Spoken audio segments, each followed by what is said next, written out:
किसी ने बड़े कमाल की बात कही है कि मन में मैल होने के बाद बाहर से अच्छा होने का दिखावा करना ठीक बिल्कुल कीचड़ पर रंग लगाने जैसा है। कीचड़ पर रंग लगाओगे लेकिन तब भी वो रहेगा कीचड़ ही। नमस्ते दोस्तों, मैं हूं आरजे कार्तिक। एक बड़ी छोटी सी कहानी है टॉल्स्टॉय की।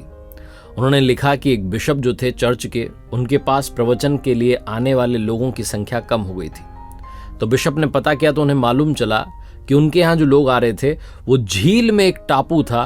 उस टापू में एक बड़े पेड़ के नीचे 3 बुजुर्ग महात्मा रहते थे, 3 बूढ़े संत रहते थे। उनके पास में जाने लगे थे और बिशप जो है ये सुनकर के चौंक गए कि 3 महात्मा कब बन गए, 3 संत कब बन गए। हमने तो किसी को उपाधि दी नहीं।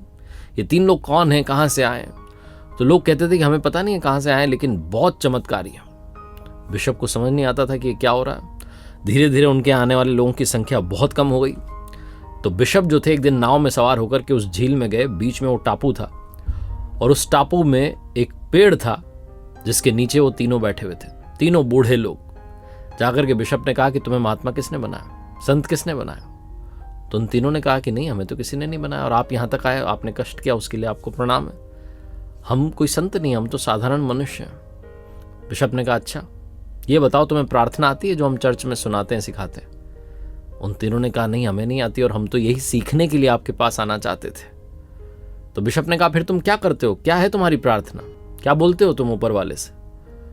तो तीनों एक दूसरे की तरफ देख के कहने लगे तुम बताओ, तुम बताओ। बिशप को और गुस्सा आया, बोले बताओ ना क्या है प्रार्थना। तो एक ने बताया कि हम ये कहते हैं कि हम 3 हैं और ईश्वर आप भी 3 हैं, हम पर आपकी कृपा बनी रहे।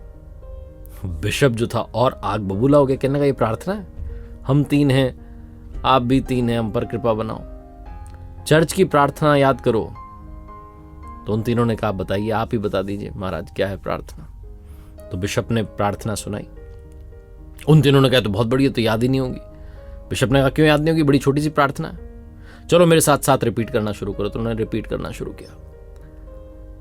फिर वो रिपीट करने के बाद बिशप ने पूछा याद हो गई? तो बोले कि याद तो हो गई, लेकिन वो आगे का हिस्सा भूल गए। बिशप को और झुंझलाहट आने लगी कि क्या 3 लोग हैं, एक छोटी सी प्रार्थना याद नहीं हो रही, प्रेयर याद नहीं कर पा रहे। फिर से सुनाई तो तीनों कहने लगे अब की बार हम पीछे का हिस्सा भूल गए। बिशप आखिरकार जो है झुंझला उठा, बोले कि तुम जैसे करना है वैसे करो, मुझे माफ करो, मैं चला। बोले नहीं, हमें सिखा के जाओ, समझा के जाओ, हम वो प्रार्थना करना चाहते हैं जो आप चर्च में करते। बोले नहीं नहीं, तुम अपना देखो भाई, मैं चला। नाव में सवार होकर के एक बार फिर से उन्होंने रिक्वेस्ट की थी कि एक बार और सुना जाओ। तो नाव में सवार होकर जाते जाते एक बार और प्रार्थना रिपीट करके बिशप वहां से निकल लिया और झील के किनारे भी नहीं पहुंचा था कि जोर से आवाज आई, अरे हम बीच वाला हिस्सा भूल गए हैं प्रार्थना का। और बिशप ने पीछे पलट करके देखा तो वो तीनों पानी पर दौड़े चले आ रहे थे और नाव के बिल्कुल पास आ गए तीनों और वहीं पानी में ऊपर खड़े हुए कहने लगे वो बीच का हिस्सा क्या था प्रार्थना का, एक बार बता दो, वो बीच का हिस्सा अब की बार भूल गए।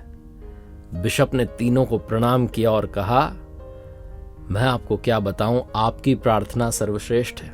जो आप कहते हैं ना हम 3 हैं और तुम भी तीनों, हम पर कृपा बनाना, इससे बढ़िया कुछ है ही नहीं। वो कहने लगे नहीं ऐसी बात नहीं, आप तो बताओ। बोले नहीं, मैंने तो सिर्फ पढ़ा ही था कि ईसा मसीह जो थे वो पानी पर चलते थे, कभी उस बात पर यकीन नहीं किया था कि ऐसा थोड़ा ना होता है। लेकिन आज तुम तीनों को पानी पर चलता हुआ देखा, तुम्हारी प्रार्थना उन्होंने सुन ली। हम तो सिर्फ प्रार्थना पढ़ते हैं, ऊपर वाला हमारी कभी सुनता नहीं, लेकिन तुम्हारी छोटी सी प्रार्थना को उन्होंने सुन लिया है। तुम्हारी सरलता और पवित्रता ही सब कुछ है, इसीलिए तो लोग तुम्हारे पास आने लगे हैं। बहुत छोटी सी कहानी जिसका सार ये कहता है कि प्रार्थना सच्चे मन से की जाए, अंदर पवित्रता लाई जाए, तो वो भी आपकी पुकार सुनते हैं। वरना आप मन में मैल भर करके जितना चाहे बोलते रहें, आपकी पुकार नहीं सुनी जाएगी, क्योंकि सरलता और पवित्रता ही सबसे बड़ी प्रार्थना है। एक बार फिर से वही बात जो अक्सर आपसे कहता हूं, ऊपर वाले के आशीर्वाद के साथ, अपनी मेहनत के साथ और अपनों के प्यार के साथ कर दिखाओ कुछ ऐसा कि दुनिया करना चाहे आपके जैसा। देखते